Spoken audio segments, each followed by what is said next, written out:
اس کی اور ایک بہت بڑی دلیل کہ اللہ رب العزت نے ہر زمانے میں اپنے نبی بھی نازل کیے اور کتابیں بھی نازل.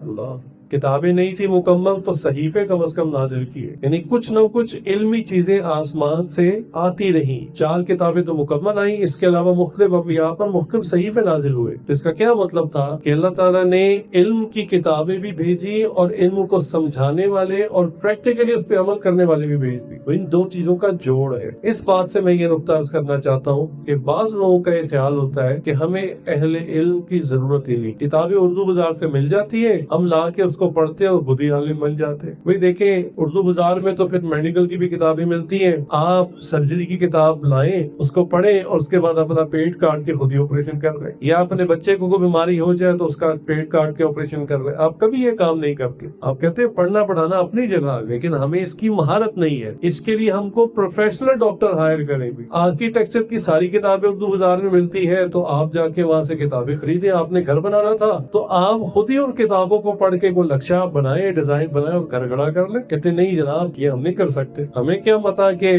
کنکریٹ کی کیا ریشو ہوتی ہے اور دیواروں کے اندر جو مسالہ لگتا ہے وہ کیسے ہوتا ہے، پلاسٹر میں کتنی ریشو ڈالی جاتی ہے اور فاؤنڈیشن کتنی گہری کھودی جاتی ہے. کن کن باتوں کا خیال ہمیں تو نہیں پتا، تو ہمیں تو کوئی انجینئر ہی ہائر کرنا پڑے گا. تو دنیا کے معاملات میں ہم اتنے اسمارٹ ہیں کہ ہر قسم کی کتابیں ہماری زبان میں میسر ہوتی ہیں، لیکن پھر بھی ہم پروفیشنل کو ہائر کرتے ہیں. عجیب بات ہے کہ علم دین کے بارے میں جس سے ہماری آخرت کا فیصلہ ہونا ہے، یا جہنم ہے یا جنت ہے، 2 ہی آپشنز ہیں، تو اس میں ہم اتنے لاپرواہ ہو جاتے ہیں، کہتے نہیں بس وہ فیس بک والی حدیثیں پڑھ کے عمل کر رہے ہوتے ہیں. یہ بھی تحقیق نہیں کرتے کہ حدیث ہے بھی کہ نہیں. اس لیے انسان کو کتاب اگر جتنی ضروری ہے اس کے لیے، اسی طرح کتاب والا بھی اتنا ہی ضروری ہے، یعنی استاد بہت ضروری ہے.